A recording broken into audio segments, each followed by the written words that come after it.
안녕하십니까? 오늘은 음식에 대한 법령이라는 제목으로 말씀을 나누고자 합니다. 먼저 레위기 11장 1절에서 3절을 보겠습니다. 주님께서 모세와 아론에게 말씀하셨다. 너희는 이스라엘 자손에게 다음과 같이 일러라. 땅에서 사는 모든 짐승 가운데서 너희가 먹을 수 있는 동물은 다음과 같다. 짐승 가운데서 굽이 갈라진 쪽발이면서 새김질도 하는 짐승은 모두 너희가 먹을 수 있다. 19절도 보겠습니다. 물에서 사는 모든 것 가운데서 지느러미가 있고 비늘이 있는 물고기는 바다에서 사는 것이든지 강에서 사는 것이든지 무엇이든지 너희가 먹을 수 있다. 이렇게 기록되어 있습니다. 레위기 11장에는 먹어도 되는 동물과 먹어서는 안 될 동물에 대해 규정하고 있습니다. 먹어도 되는 들짐승은 두 가지 조건을 충족해야 합니다. 굽이 갈라지고 되새김질도 해야 합니다. 굽이 갈라졌지만 되새김질을 하지 못하거나 되새김질을 하지만 굽이 갈라지지 않은 동물은 먹어서는 안 되었습니다.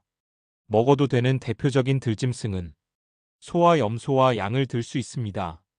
먹어서는 안 되는 들짐승으로 본문에 소개된 것들은 낙타와 사반, 토끼, 그리고 돼지입니다.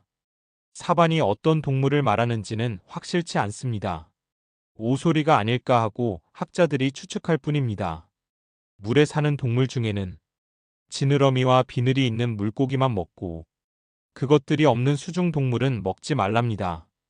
그러니까 현대인들이 즐겨 먹는 오징어, 낙지, 문어 같은 연체 동물은 먹으면 안 된다는 것입니다.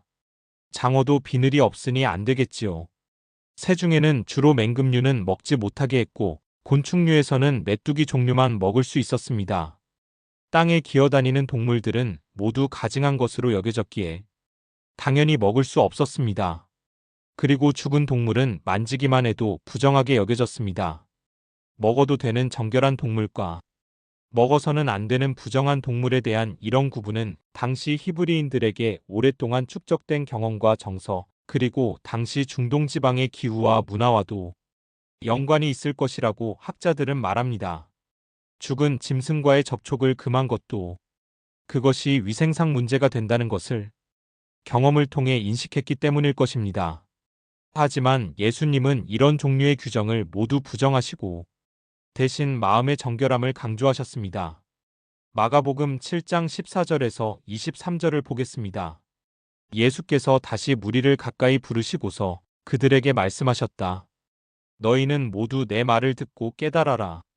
무엇이든지 사람 밖에서 사람 안으로 들어가는 것으로서 그 사람을 더럽히는 것은 아무것도 없다. 사람에게서 나오는 것이 그 사람을 더럽힌다. 예수께서 무리를 떠나 집으로 들어가셨을 때에 제자들이 그 비유를 두고 물었다.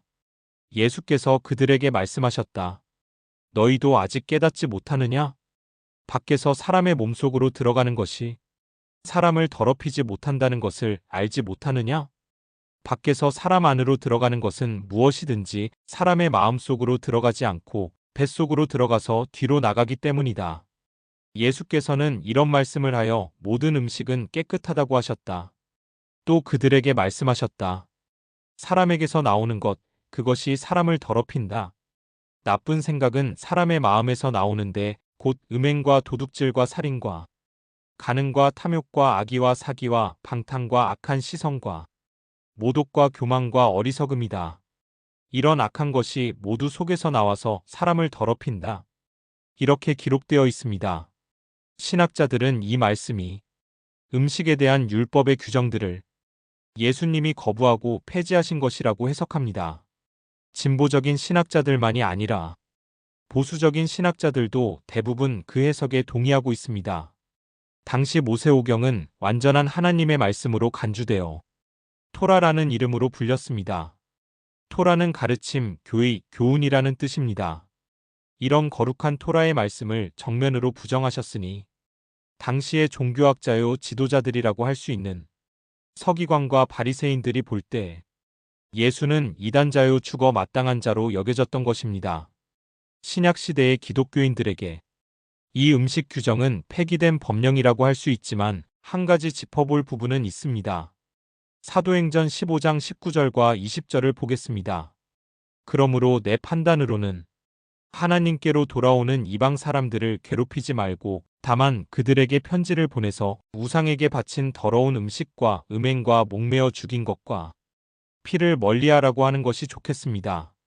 이렇게 기록되어 있습니다.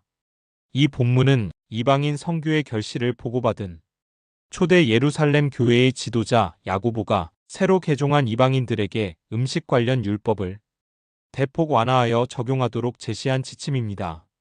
하지만 많은 성서학자들은 이 결정이 야고보의 신학적 한계를 드러낸 것이라고 봅니다. 아무런 제한을 두지 않았던 예수님의 말씀과 배치되기 때문입니다.